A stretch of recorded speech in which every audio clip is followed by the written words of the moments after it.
Bonjour tout le monde, j'espère que vous êtes tous très bien, que vous passez d'excellentes vacances, si vous êtes partis en vacances ou bien chez vous, ou si vous travaillez, je vous souhaite bon courage. Voilà. Donc là aujourd'hui nous allons faire une recette à laquelle on peut manger, le soleil il se pointe, on va faire un cake au saumon. Donc ça peut se manger froid, ça peut se manger chaud, en amis, entre amis, comme vous voulez. Alors vous êtes prêts? Intro!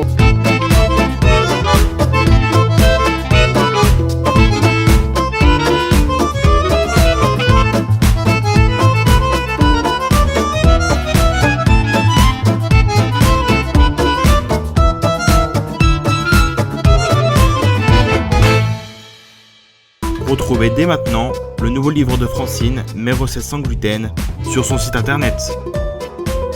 Comme d'habitude, je vous présente les ingrédients.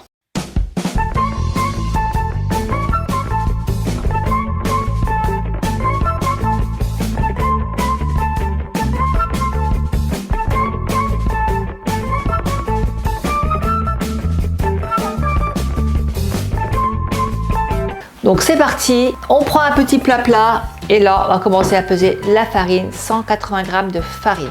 Alors moi je vais derrière, la rallonge n'est pas assez grande, donc je vais peser un petit peu derrière vous. 180 g de farine. Allez, un tout petit peu, juste, alors là, pas 1 gramme de plus. On rajoute 3 œufs. Un sachet de levure chimique dedans. On va peser 125 g de yaourt grec comme ça, 125 g. 25 g de lait demi-écrémé.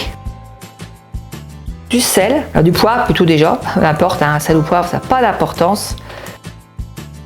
Et du sel. On mélange tout ça et on met ça dans la préparation. On rajoute de l'huile d'olive. 90 g d'huile d'olive, alors je pèse à part. 90 g dedans. Et là, on mélange tout. L'huile de coude. Et on y va.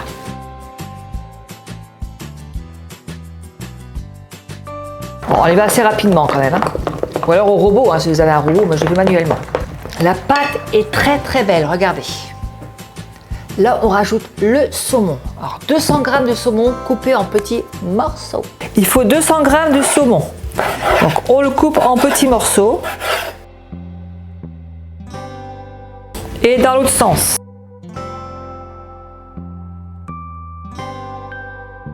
Ensuite, on prend un bon petit bouquet de ciboulette. Et là, pareil, on le coupe en petits morceaux. N'ayez pas peur de prendre un beau bouquet de garni parce que la ciboulette, ça donne un super goût dans le cake. Une fois que c'est coupé en petits morceaux, on met tout dans le plat. Le saumon, la ciboulette. On rajoute 100 g d'emmental de gruyère. Et là, on mélange tout. Alors, je vais rajouter un petit peu de sel. Et on continue de mélanger. Voilà, regardez comme c'est beau. On en mangerait même cru. Une fois que c'est fait, prenez un moule à cake, vous le beurrez ou le huilez avec de l'huile d'olive. Moi, j'ai mis un peu d'huile d'olive dedans et je vais le huiler. Par sûreté, Généralement, ces moules, ça ne colle pas, mais moi je préfère prendre mes précautions. Une fois que c'est prêt, on prend le plat et on met tout dedans. Et là, ça part se faire griller 45 minutes à 180 degrés. Pour voir s'il est cuit, vous prenez un couteau propre et vers la fin de la cuisson, vous le piquez dedans. Si vous voyez qu'il reste encore un peu de pâte dedans, c'est qu'il n'est pas cuit. Si c'est bien sec, alors là, c'est nickel. On le retire. Donc moi, ça va, j'y vais et je vous dis, à tout de suite. Quelques minutes plus tard, oh Victor, regardez-moi comme il est beau! Alors je vais pas le couper parce qu'il est encore chaud. Et s'il est chaud, je vais le démonter. J'ai pas du tout envie de le démonter. Il a une super odeur. Ça, avec des petits cornichons, des petits oignons, une petite salade, des tomates du jardin. Oh, on va se régaler ce soir. On va penser à vous. Faites-le. Alors, une question. D'où vous me regardez? De quelle ville? De quel pays?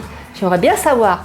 Parce qu'on me dit qu'il y a la Guadeloupe, on me regarde en Guadeloupe, en Afrique, tout ça. Dites-moi dans les commentaires d'où vous me regardez. Je serais bien curieuse de savoir. En attendant, je vous fais tous des gros bisous. Continuez à vous abonner, à liker, à partager. Et puis, je vous dis à très bientôt. J'ai d'autres surprises pour vous. Allez, au revoir.